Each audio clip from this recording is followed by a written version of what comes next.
Hello everyone and welcome back to episode 2 of our slow and immersive playthrough as Cuba in Victoria 3.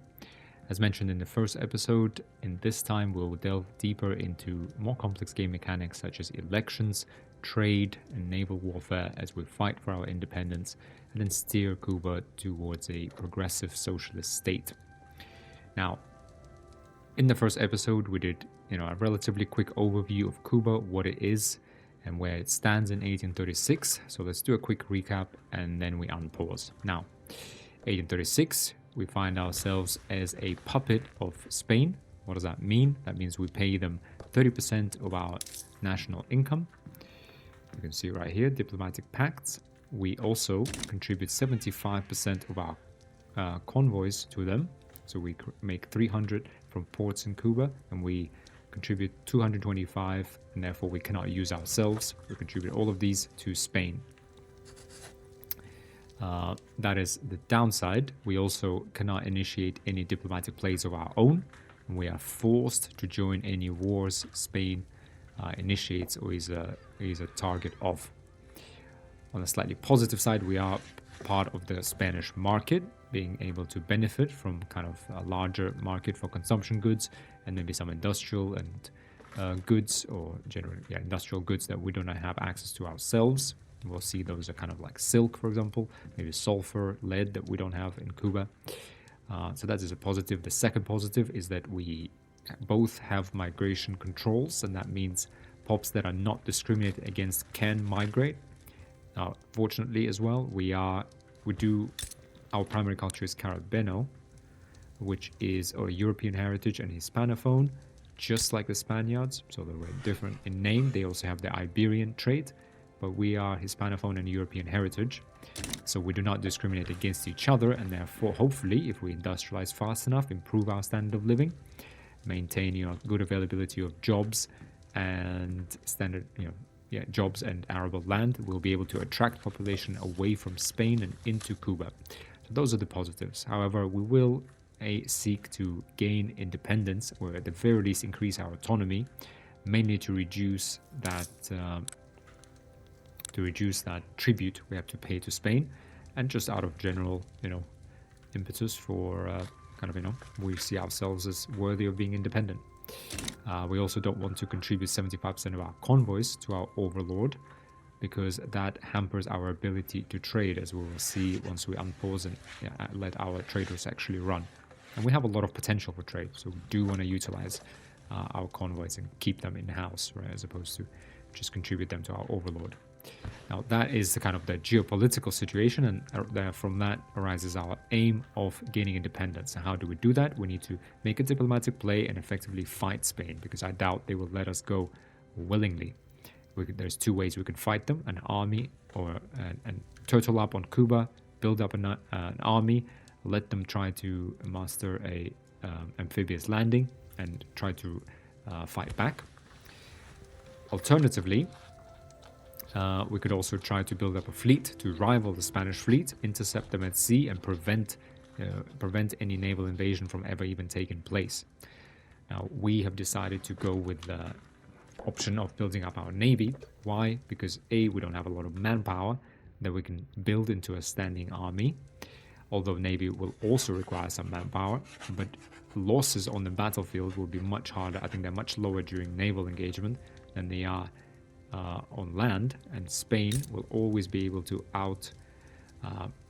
out-train troops and send more fresh troops to Cuba. We'll also see that it takes quite a bit longer to build up a navy than it is to build up an army. The training rates are slower, and therefore defeats at sea are much more decisive, giving us time to raise Spanish war exhaustion, for them to capitulate or basically give up on their aim, and letting us win our autonomy or independence. That is why, to that end, we're going to build up our economy. That's what we decided. We're going to build up our economy, increase our budget surplus by increasing standard of living of our pops, taxing them, and also minting more money as our GDP increases, and therefore raising our budgetary surplus that will be able to actually allow us to pay for the Navy, right? So that is our initial goal. To that end, we put in a short building queue of 1 logging camps just to have some wood in our domestic economy to supply to our construction sectors, and then we put in 2 construction sectors in queue as well. Why? Because we're going to increase. We do have a budget surplus that we can spend, and currently I know I just mentioned we might spend that.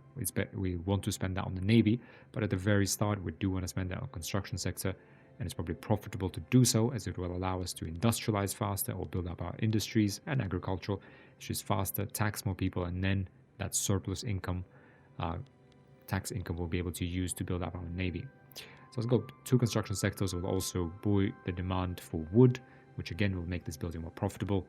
Will probably kickstart our industrialization process. Wood is also used in many manufacturing industries as well. So that is what we've done. We have also set up a few decrees, mainly road maintenance for some more infrastructure and again faster construction speed, greener grass campaign to attract those pops from Spain, hopefully. We encourage resource industry to increase the throughput of mines and logging camps. Again, provide more resources for construction and other industries. And we're going to promote national values just because we have an excess of authority and we can assimilate some of the Spaniards that move. We already have 2% of our population are Spanish. Anyway, if more come, we'll try to assimilate them into Caribbean culture. It won't really make a difference since we don't discriminate against either unless we move to ethno-state. But just do it now. Again, we're mostly doing it because we have an excess of authority. We're 100% Catholic anyway, and any migrants are likely to be Catholic too, so the 100% increase to conversion doesn't really matter. And there's always some assimilation taking place in the game. I think the rate is something like 0.2% or 0.4. I don't remember exactly, but it's something that's a very small rate. But some pops always assimilate into the primary culture of the state that they live in. This basically increases that by 100%, so doubles that rate. It's still a very slow process, but there we are. That is going to be us. We have also set up a few trade routes for sugar, coffee, citrus, and liquor, looking for ones that, so only 5 trade routes because the first 5 don't require any bureaucracy, right? You'll see we don't spend any bureaucracy. If we were to implement a 6th one, it would cost us 20 bureaucracy to run that trade route. We also try to put in trade routes with maximum amount of these goods so that they are most profitable and employ as many people as possible, as many shopkeepers, again providing jobs to our people and good, well-paid jobs. And also we prioritize those that don't require a lot of convoys, again because we are running a shortage of convoys, because despite the fact we have 2 ports producing or being able to operate 300 convoys, we're contributing 75% of those to our overlord. So we have to be careful with our trade. So that's what we've done. Otherwise, we've looked through our kind of government, which is currently run by the Conservative Party, run by landowners, Catholic Church and Armed Forces. They have 100% of the votes and pretty much 81.6% of clout, with the only other notable interest group in opposition being the rural folk. Everyone else is marginalized. We have bolstered intelligentsia, as we want them to kind of in government, both for their traits, although we're going to have to work a little bit to make them happy. But they will give us 10% society research, which you'll see will be very useful, and they could potentially even give us 25% migration attraction. Industrialists are a good one to get as well, since we do want the production research speed, and it will be nice to get the investment pool contribution efficiency. However, industrialists, you will see, will take care of themselves because they will be happy as we are industrializing anyway. The laws we have, they will be happy with, and they will gain clout very quickly if we switch to capitalist production methods, as they will become very wealthy very quickly. So that is what we've done. In terms of our laws, we had a look. There's nothing particularly we can or want to change right now, with the exception of the health system. We have no health system. We talked about charity hospitals and public health insurance. We decided that rather than passing charity hospitals straight away and then researching pharmaceuticals for us to be able to upgrade this to level 2, and that is the maximum charity hospitals can ever be, it will take us 7 years to research pharmaceuticals, so we would benefit from this straight away. We decided to instead wait for 7 years and research pharmaceuticals first, since this is a requirement for both public and private health insurance.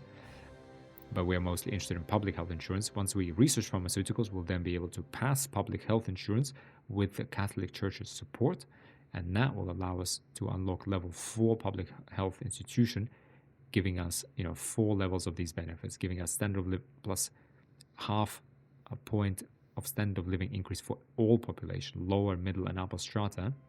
And at level 4, that will be +2, rather than +1 at level 2 here, only to the lower strata.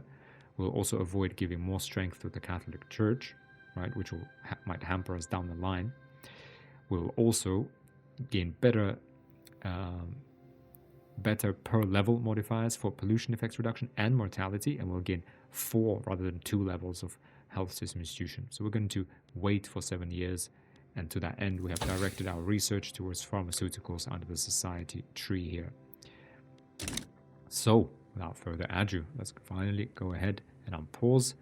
Actually, sorry, just before that, let's sort out our outliner, just put in our interest groups so we keep our finger on the pulse of our politics. And last thing to mention is that we have started to increase relations with US and Britain, and we'll do so with every single country we could possibly increase relations with, just so we try to find allies, basically. Find allies anywhere we can in our fight for independence. So let's go ahead and unpause. There we are. And let's see, I guess the first interesting thing to see is how our trade routes will develop. Let's go ahead and put it up to 3 even. Oh, there you go. Lathes are spreading, paddle steamer is spreading, empiricism is spreading. Now, empiricism will give us, okay, conquer state in North Africa. France started conquer state diplomatic play against Mascara. Okay. So lathes will be good for us, right? They will give us, well, we'll talk about again the production tech. Is it good? Is it not good? Again, do we want to switch to capitalist production methods or not? Haiti improving relations with us. Okay, that's good. Let's have a look. Haiti is our neighbor. They are insignificant power, military dictatorship. They're improving relations with us. They're not actually anyone's puppet. They are Afro-Antillean culture, African heritage, and Francophone. Okay, also Catholic. Very interesting. Haiti is 2 states, however. Haiti is also Santo Domingo, where the homelands of Caribbean culture and Afro-Caribbean, just like us, they are discoverable resources. Population is only 130. They do have dyes. This is kind of, later down the line, it would be nice to get Santo Domingo. Haiti, would be nice to take as well. Puerto Rico doesn't really have anything useful. It is also a Spanish. This actually is it's not even diplomacy. It is part of Spain. Yeah, unincorporated state in Spain. 400,000 people. Yeah. Okay. Well, yeah. Let's have a look at our trade route. So now our trade route, trade center in Cuba has developed into 21 level size trade center. It is employing 5.2 thousand shopkeepers. You can see 37, so this is growing, this is declining. Okay, this is actually negative in the end. So let's go ahead and perhaps, so yeah, let's go ahead and pause. So this is why I'm actually going to pin this to the outliner. This shifts constantly for various reasons, because Britain might have built a colony or developed an industry in its internal market. The prices of citrus has changed, so it somehow found a way through other trade routes they could have established, or someone else could have established a trade route with them that is more competitive than us. And you will see excess of convoys give this trade route competitiveness factor, right? Trade competitiveness means if a market's pool of goods available for trade is depleted due to too many trade partners, the competitiveness of each competing trade route determines how large a share they get access to. A trade route's competitiveness increases over time. So the longer it exists and the more surplus of convoys we have, the more, if we're competing with someone else for exporting fruit to Britain, we will win, right? But maybe our trade routes aren't competitive, or maybe other people's trade routes are more competitive. Maybe Great Britain has started to produce citrus.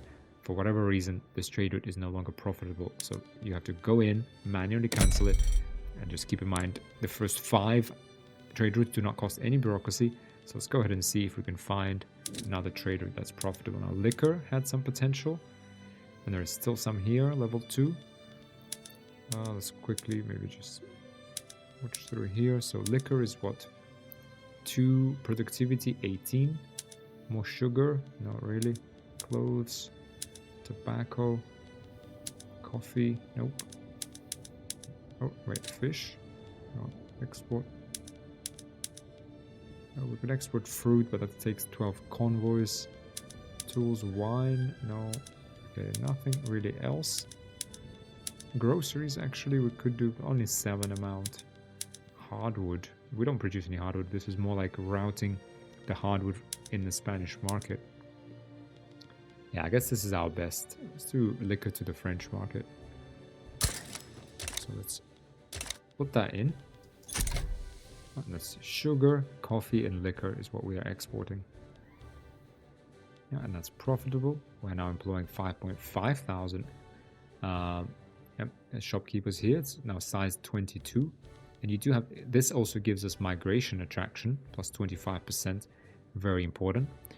And let's talk about in a second. There's another reason to establish at least one trade route in your market, just to have a trade center building, just to get that migration attraction.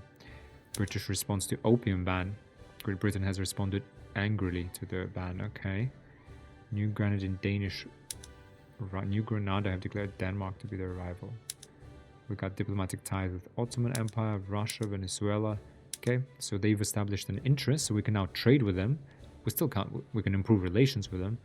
We can't obviously do any diplomatic plays because we're a puppet. Danish New Granada rivalry declared, okay. But we could trade with them, so again, it's worth potentially. I mean, these traders are pretty good, but you know, we could review these now because we can trade. Well, actually, we can trade with the Ottoman Empire already from the start. But we could trade with Russia now, so we could, next time we do an overview of our trade routes, we could see if there's, you know, anything new popped up, because we can now export to Russia. So yeah, that's how trade sees it. Over time, each trade route can actually increase and decrease. So for example, you see to Sicily looks like this trade route is predicted to shrink from level 2 to level 1 under current market condition. There it is. Boom, it's now level 1. Might even become unprofitable, it looks like. The Spanish market and the Sicilian market. Route Campania to Catalonia. Managed by Trade Center in Cuba. Units of liquor, 18. Trade revenue after tariffs, 31.5. We could, in fact, also do the following. For example, for sugar, go to sugar plantations. Sugar. We could, in fact,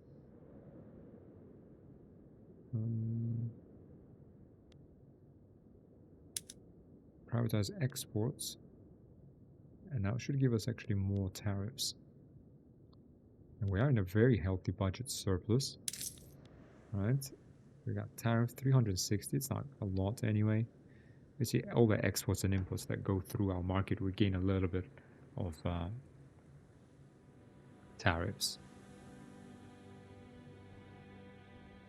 I do believe we share it with our overlord. So whenever you are kind of have several countries in the same market, now while sort of it creates jobs in a trade center, provides that migration attraction, urbanization, which is also a good thing, right? And trade revenue here. In terms of tariffs, the actual taxes, I think we share some with the overlord. It's not very clear, I think, from the game, but I do believe that is the case. For example, we gain 47 from import of grain. And we don't import our grain ourselves. It is Spain that imports grain from somewhere, right? In fact, if we look at our market, Spanish market, goods, grain, let's say buy orders. Okay, if we look at grain in Spanish market, sell orders, buy orders, trade routes. Yep, there we are. Trade route from British market, Russian, and I say Chinese market. But this is Spain running these trade routes, right? And it makes some tariffs, and it shares like a tiny percentage with us.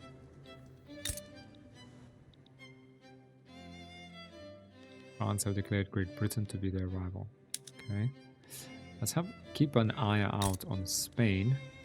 And how's their diplomatic situation? They do only have 9 flotillas right now.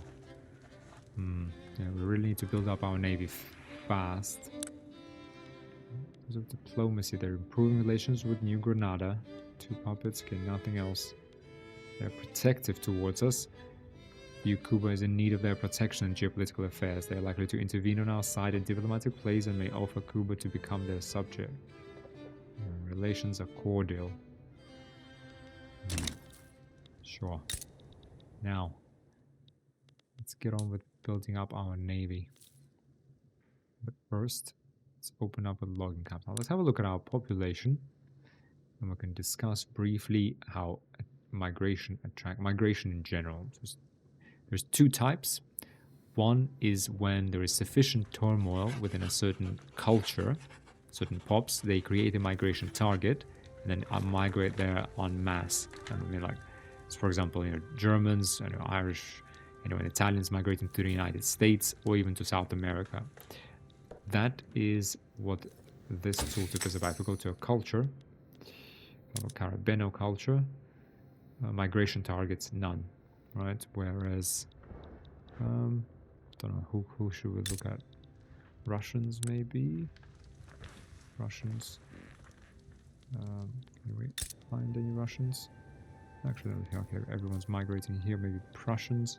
Trying to think of who would be migrating en masse. Prussians here? Yeah, there we are.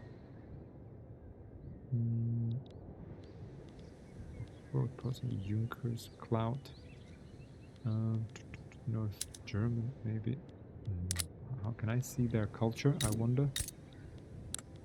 Okay, regardless, we'll have a look at that later. But for now, the important thing, that is that type of migration. We'll not look at that at the moment. And there's a different type where within a single market, right? So if we're part of the same market, even if we're in different countries, as long as we're part of the same market and we have at least migration controls law passed, right? Or no migration controls at all, allowing at least some. Migration controls basically allows non-pops that are not discriminated against to migrate, whereas no migration controls allows everyone to migrate. It makes no attempt to control movement across borders, and closed borders does not allow anyone to migrate at all. So either nobody, non-discriminated pops, or everybody. As long as these laws, at least someone can migrate, both accept migrants, so in one place, and let migrants migrate in the other place, in the other country, then each state, and by which I mean province, within a single market, can attract or lose pops from migration. That depends on whether they're how high is their migration attraction, and we can see migration attraction in Cuba, slow this down, is high. Why? The Cuba migration attraction is 26.2 due to standard of living average is 8.6, not great, but unused arable land 8.1, and available employment 0.7. Right, so that gives us 8.6. Trade center in Cuba gives us plus 25% to that, right? Although these are 3, so 8.6 plus 8.1, so that would be 16.7 plus 0.6, so that's 17.3 in total, plus 25% plus 50%, so plus minus 25, so plus 50, so 17 plus 50%, yeah, that's about, let's say, 18 plus 50%, 9, so that's about 27. There we are, so we work out at 26. So we need to get rid of this insignificant power penalty, to be honest, ASAP. Now, how do we do that? Cuba has a high, let's finish reading this tooltip. Cuba has a high migration attraction compared to the average 11.4 in the Spanish market, and may receive migrants either from other states receive immigrants from other states in the Spanish market. Migration can be affected by your current migration law. Cuba received a total of 170 immigrants from Western Andalusia, Asturias, Castile, Aragon, Catalonia, Baleares, Canary Islands, Eastern Andalusia, Baleares, Toledo, and Puerto Rico last week. Yeah, so we're attracting migrants from everywhere at a rate of 8,000 a year. So this is annual, right? Which is roughly equates, to be honest, in fact, it exceeds our population growth. So population growth alone for us is 0.67, not great, 6,000 a year, and we get almost 9,000 migrants. So we get 50% more pop growth from migrants than we do from our own internal population growth. That is migration, and that is why it is so good. That's why the Greener Grass campaign is a great edict or decree. Trade Center is a great building. We now need to get rid of insignificant power in order to be able to boost that. Now, how do we get rid of insignificant power? Well, in order to become a minor power, which is a step above significant power, we need 21 prestige. We're currently at 11. How do we get prestige? Well, we have a country tier of principality, so that's not going to change. +3 from the gross domestic product, so growing our GDP, i.e. building buildings that have profitable outputs, high prices and high volumes of outputs, right?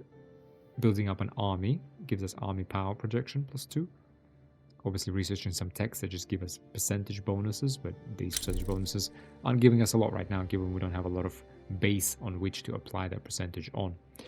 But naval projection actually works much better than army projection. So building up a navy also provides you with prestige, but I think at a rate of almost twice that of army power projection. So another reason to build up a navy for us. The first of which is to defend against any naval invasions from Spain. Okay, they're still at 9 flotillas, so that's good.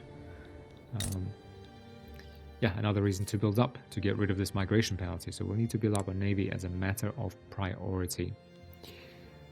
Now let's have a look what's actually happening. So we've built up one level of logging camps. I do think, look at this, 61%. I'm going to switch to sawmills here straight away. Now, why is that? In previous playthroughs, as you might have seen, I always prefer to stay with basic production methods for a while, if not for the whole game. And why? Because I was mainly aiming for full employment. First of all, right, and we had Serbia, we had plenty of peasants, and Portugal, we definitely had a lot. And 2, I didn't want to get any capitalists. Why? Because, first of all, capitalists, there's only 100 of them as opposed to 500 shopkeepers. So you do concentrate wealth in a smaller number of pops.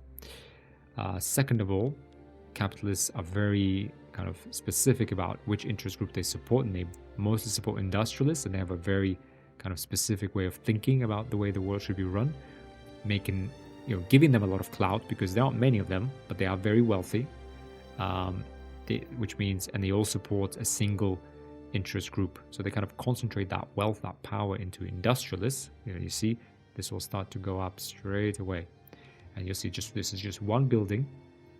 So that's just 100 capitalists we have, and you'll see how that we'll monitor how that changes. However, so that is why I don't want to change it. First, I wanted to get more employment, right? And by that I mean, if we had a lot of infinite labor, I'd rather build 2 logging camps to produce 60 wood than change production method to go from 30 to 60, because with two logging camps with simple forestry, I would employ 9,000 laborers, right? 4.5 plus 4.5. Whereas with sawmills, I would employ only 4,000 laborers per 500 machinists, so 4,500, let's say, lower strata jobs. So I would increase employment. I would keep shopkeepers who are, first of all, work much better with landowners, offer much better, smoother transition from landowners towards a liberal society. They're more of a stepping stone. Industrialists are kind of way out front, very progressive, putting a lot of social strain on the political system. Let's go ahead and pause just before this construction sector completes, and let me finish my explanation. So that is the reason. So more employment, keeping shopkeepers, and thirdly, capitalists I don't think offer that much benefit at the start in those playthroughs because we simply didn't have the construction capacity to be able to utilize the only advantage, the only kind of positive thing they give. And their positive is that their investment pool contribution is 20% of their profits, as opposed to 5% for shopkeepers. Yes, right. However, here, and we couldn't utilize that because we simply didn't have the construction capacity. Now, in this playthrough, we don't have a lot of labor. That is true, but we also don't have a lot of resources. So I think what we're going to try is to in fact, we're pretty much forced to switch to capitalist production methods for our resources in order to make sure we produce a lot of the widely required basic inputs like wood or iron or coal. Those will have to be capitalist, whereas our manufactories will try to keep within shopkeepers for the same reasons I just mentioned. But let's go ahead and unpause back into the game. So you see here, as opposed to waiting, building up a second logging camp, even though yes, it would employ some of our peasants, but we need to save our peasants for manufacturing buildings instead. And we're growing our population as fast as we can. We're attracting as many migrants as we can, but still, we will not have enough. We'll run out of this labor pretty quickly. And I'd rather not having them employed in resource jobs. I'd rather make sure we have enough labor for manufacturing. So there we are. Sorry, we're actually about to build the second construction sector. Again, wood is expensive. I'm going to just go ahead and put in another logging camp right here. Speed this up.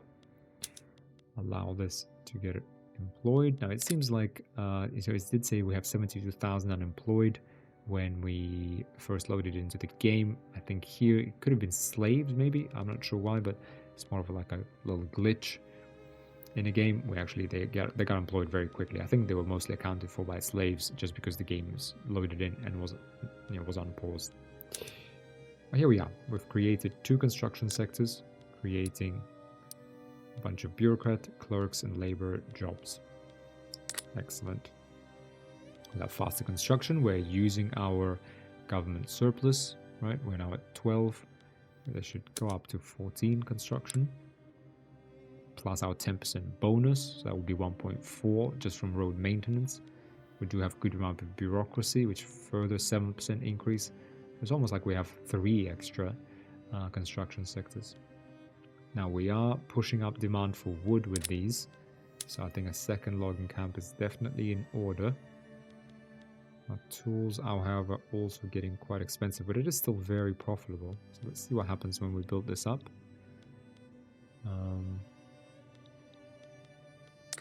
Keep an eye out on our trade center, still doing very well.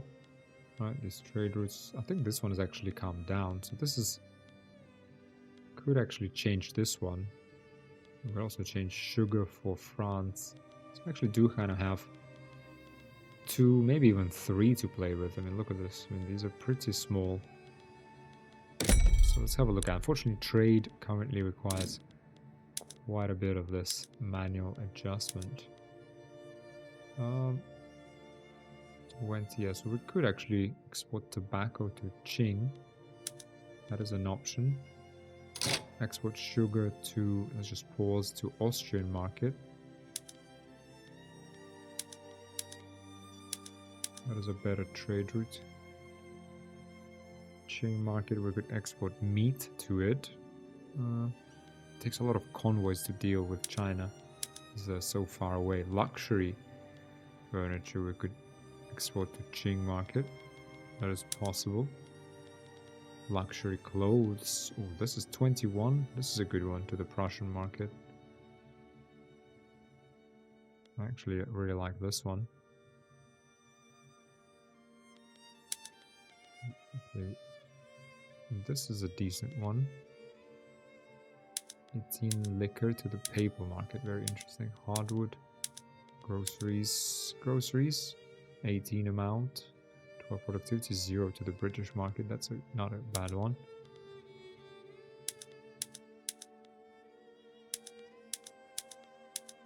Yeah, so let's go have a look again at our trade. Our trade centers. So let's go ahead and this is 5 productivity. 196. Sugar to France. Let's go ahead and remove this. We can go with liquor. We can go with luxury clothes. Or was it groceries? Sorry, let's do groceries to 12 productivity, 18. The British market, that's 1 trade route. And that's an improvement. And groceries to Britain. Here we got liquor.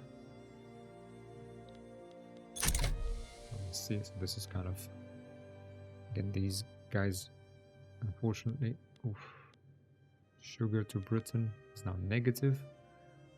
Okay, let's go ahead and remove it to export.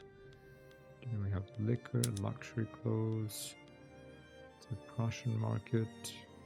Let's do this one, luxury clothes to Prussian market. It does take 21 convoys, unfortunately, but it is large quantity, very productive. This will get built back up. Oh, there's even more groceries. This is, yeah, quite tricky with trade because there's so many moving parts that the tooltips or the initial assessment, even by the game, is only kind of a direction. And then sometimes it gets better. Oh, there we go. So you see it went up a level, went a bit too much, and dropped. Projected to decrease. So let's see how this fares. It used to be level 23. Let's see if we made things better or worse.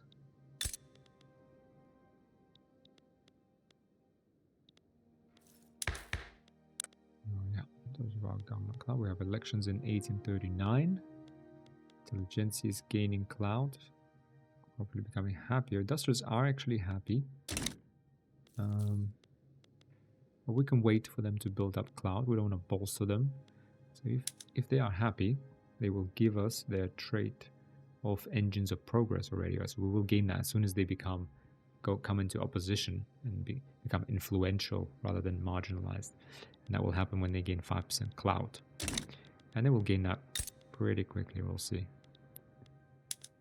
Camps, here they are. That's one level built. Wood is very expensive. Building another. I'd even build maybe one more.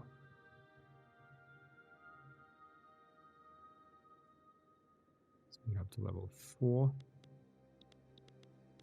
Really, what would be very nice is getting our intelligentsia at level 5 and activating avant-garde trait, giving us 10% society research because pharmaceuticals is under society, as is labor movement and socialism that we'll be aiming for later, as is, for example, banking or central archives, central archives will give us more bureaucracy, help us save on government administrations.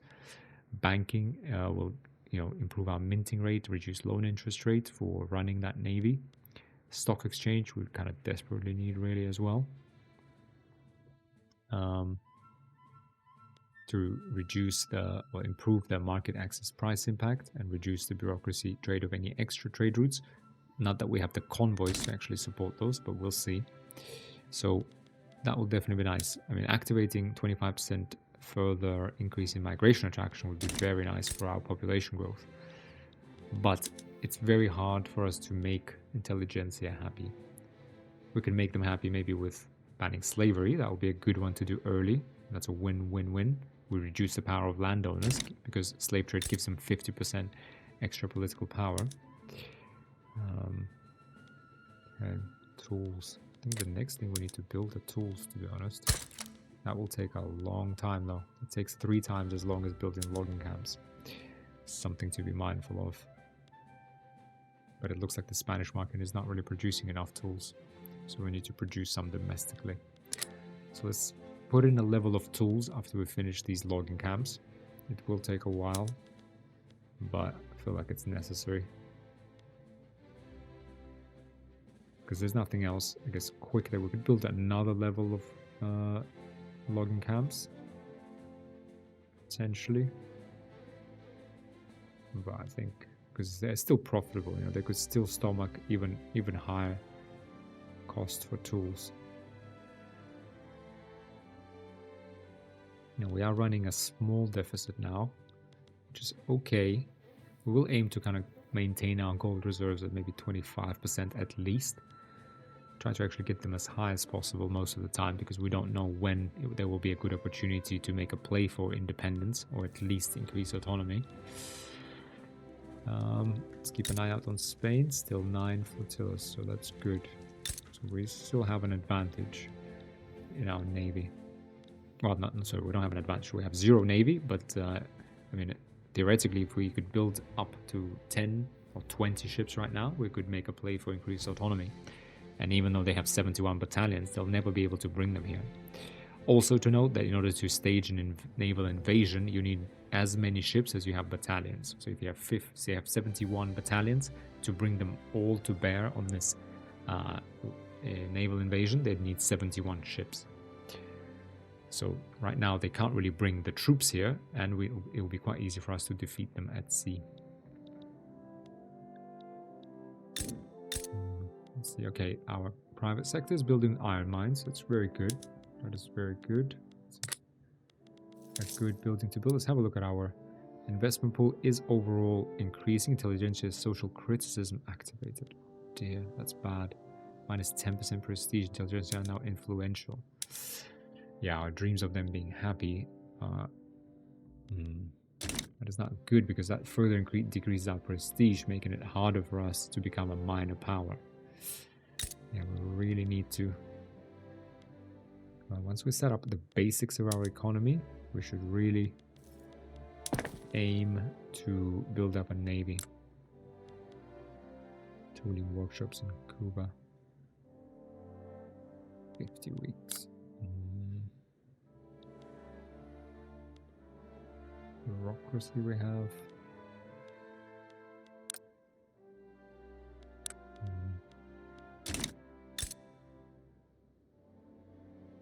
Garibaldi has moved to Great Britain to fight the forces of United Tribal Peasant Revolt.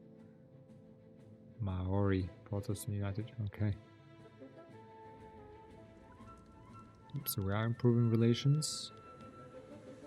Oh, Catholic Church, however, is not happy with us. It would be nice to get the 5%, yeah. Fruitful and multiply. We will get that when we start passing public health again. That will be another big bonus.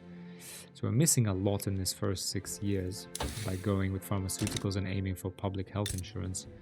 But I think in the long run, it should win us, because the higher standard of living will increase migration. It will increase birth.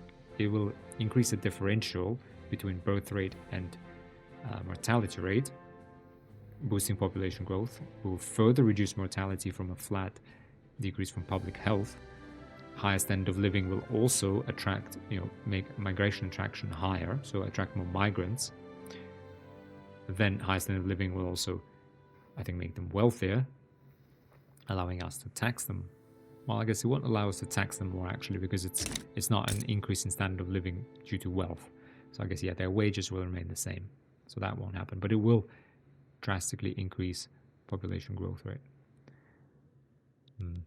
We will unfortunately have to wait. And there is not much, other than increasing loyalists in general, which we're kind of doing. Yeah, we are activating. We do have plus 10% military research speed, which is good. 20% influence. Right, the landowners are just not very useful at all, are they? Trade centers are level 15.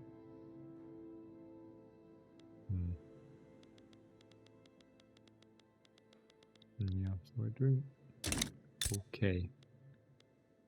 Go ahead and speed up, since there isn't much. Well, what else could we go over? Again, I don't particularly want to go over any of the basic mechanics, as I think I've gone over most of them twice, both in Serbia and Portugal playthrough. So here we'll just focus on, well, the key mechanics. I guess, yeah, one other thing we could talk about is politics, and how does this work? Like, why do we only have the Conservative Party? So now, first of all, I think the important distinction is under distribution of power. We have autocracy, technocracy, and oligarchy, as well as, single party state is a bit of a weird one. Anarchy I actually haven't dealt with, if I'm honest, but broadly speaking, autocracy, technocracy, and oligarchy do not allow for elections, right? These are autocratic forms of government where there are no elections, and therefore, what does that really mean? There's still a government, there's still an opposition, but what it means is that there are no parties. And the only thing that matters is interest groups and their clout, and their clout depends on how many pops support them and what is the average wealth of those pops, which basically means that the politics in the country is governed by influence from wealthy figures, right? That is your autocratic government of various kinds. Now, then landed voting, wealth voting, census suffrage, and universal suffrage are all types of voting and sort of kind of democratic, semi-democratic systems. What does that mean? That means when you enact any of those laws, pops can vote. Now, pops can only vote, however, for parties, not interest groups. I've already mentioned that. But it's worth repeating, right? Therefore, for example, right now, rural folk will never benefit from any votes. In fact, they cannot gain any votes because they haven't organized a party. And that is why sometimes you will see an interest group on its own within a party, and it's not uncommon, right? But what is the significance of that? Significance of that is that they can now participate in elections. Oh,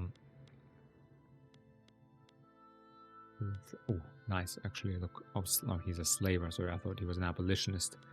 No, he's a slaver. Strongly. Oh, okay. It's going to be very hard for us to pass. Oh, there we are. Industrialists kicked in. They're loyal. They obviously love intervention in per capita, no health system, child labor laws allowed. Great. That gives us 10% investment pool contribution efficiency and 10% production research speed. So that's at least a positive. Now, intelligentsia, however, making life difficult for us. Yeah.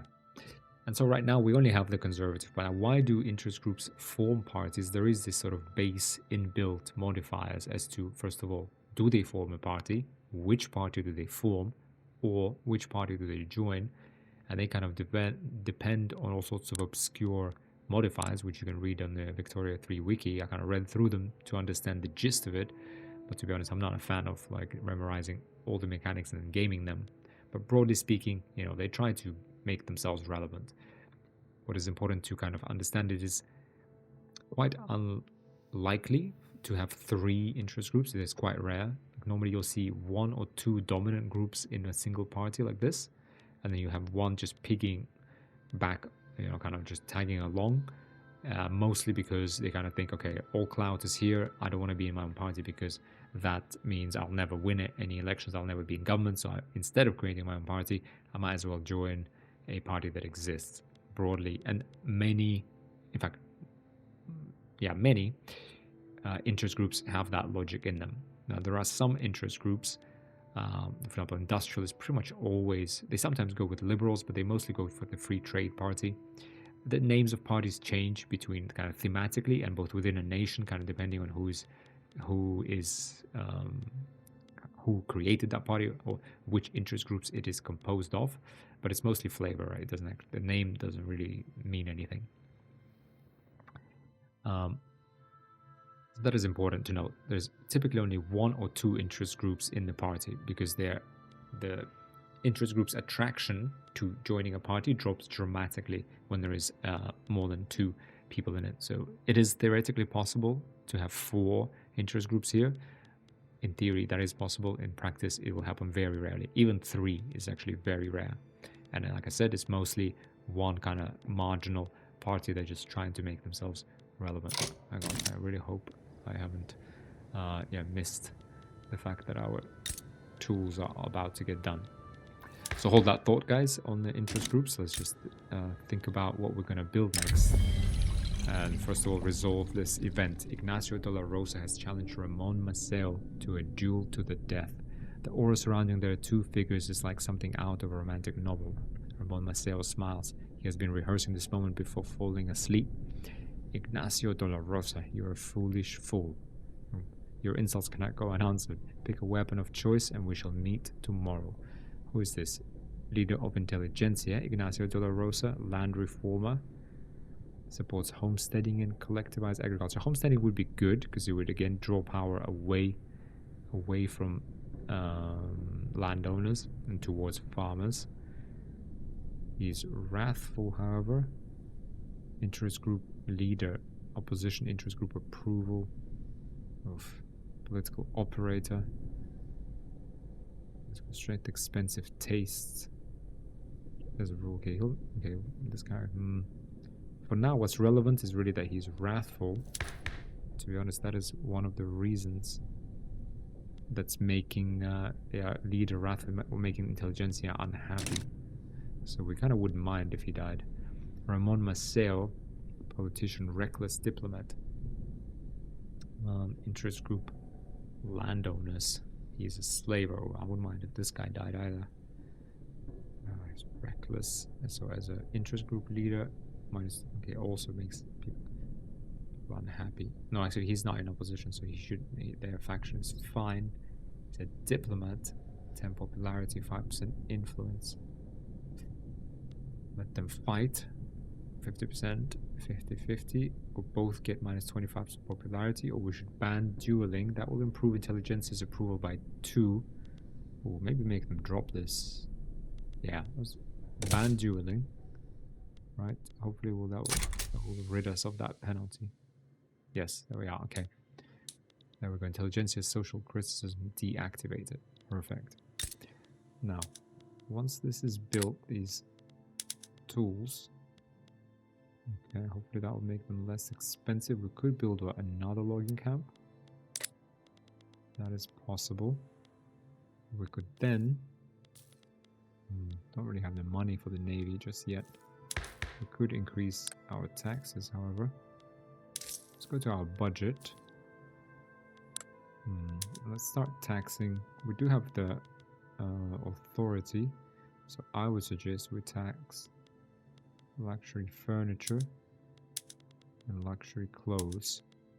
That will increase the burden on the upper strata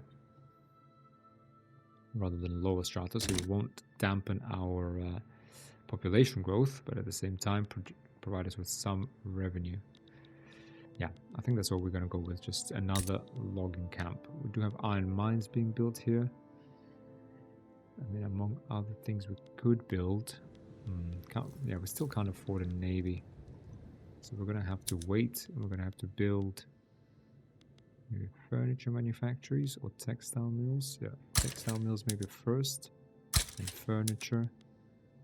Wood, food industries would be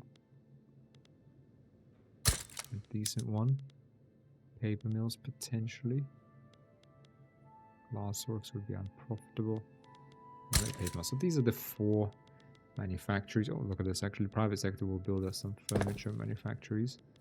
So we could go to our construction. More of those. We'll need level 2 at some point, but that could happen much later. But let's build one more level of logging camps just to decrease the price of wood for our construction, improve our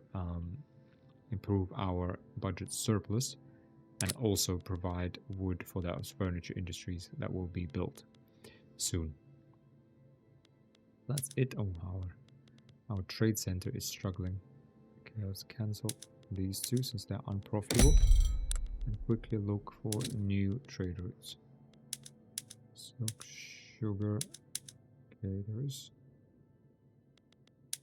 tobacco, tools. We're not exporting our tools. Meat.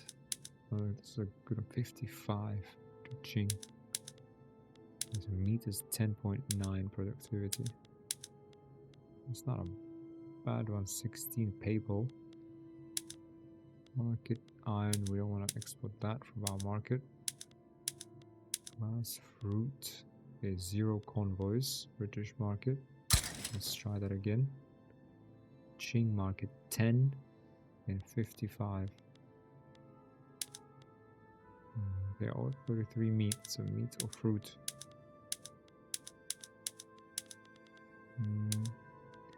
Let's do with meat, I guess. Try it. It's gonna take a lot of convoys. Alright. 30 convoys. Try these. Sorry, there's that. I think that might have been 3 extra. 1, 2, 3, 4, 5, 6. Well, let's see. We spent 20 bureaucracy. Okay, we lost a bit of the bonus on construction efficiency, but let's see. We'll just have to remember that we can cancel 1 trade route if we run short on bureaucracy. But for now, it's okay. Let's just employ more shopkeepers here. We're going to do it now. Back to government and parties and interest groups. So, yeah. So as I mentioned, interest groups will form parties whenever you pass any type of electoral system, landed voting, wealth, census, or universal suffrage. They may stay by themselves like this, and there's kind of inbuilt modifiers as to why they do this. It's probably because like if they don't have enough attraction to a particular party type to either join an existing party or form a new one. Most likely for the Conservative Party, they don't want to join it because they will be number 4, and generally interest groups don't like to do that past being the second or maybe at worst the third member. They might form their own party at some point. I don't think they would win a lot of votes, given it's a landed voting system, right? And it's only aristocrats and clergy that really have the votes. Maybe some capitalists. Now that we're starting to get capitalists. Only parties can get votes, which is important. And yeah, I think that's kind of it for now. Like we'll go in more detail, I think, as they start forming. We'll actually see how this works. You can, all the kind of sides of government, I think, applies to parties rather than interest groups, because these now act as one block. So you can only move them out in and out of the government as one. You can also have, for example, 2 parties in government with like 4 or 5, I think, interest groups. Also, what's important is that sometimes you will get this thing where an interest group that is in opposition wants to join a party, and therefore at next election it will kind of say like, oh, I want to join this party. So they don't want, if, for example, Intelligentsia decided to join the Conservative Party, they wouldn't automatically jump into government right now. An election would still need to happen, and we'll see that happen over the playthrough. And then they would have this badge here that they want to get in. You can either maintain the same government as it was, or if you ever move the Conservative Party into opposition, such that they basically find themselves on the same side of, with the interest group that wants to be in their party, they will then kind of jump into their party, into this kind of allocation, and that's it. From then on, they will be stuck in there. Interest groups can also leave parties to form their own parties or even join other parties, so that is possible. That depends on attraction again, and those attraction values are kind of based on their leaders, the popularity, their clout, the laws that are in the country, and kind of the laws they want to pass. It's quite hard, I think, to predict, but not impossible. But we'll see over the course of the game what actually happens. Now, let's go ahead and speed up a little bit. We have just a couple minutes left. Well, there we are. At least tooling workshops are now done. I will try to keep these, I think, as shopkeepers. Let's have a look. Are they going to hire?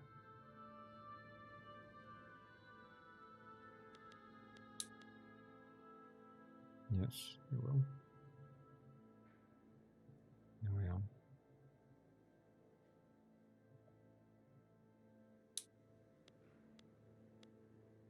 There we are. We are rapidly improving the tools supply in our state. We will kind of, to be honest, even one tooling workshop is kind of a little bit too much for our market. It seems they're barely profitable.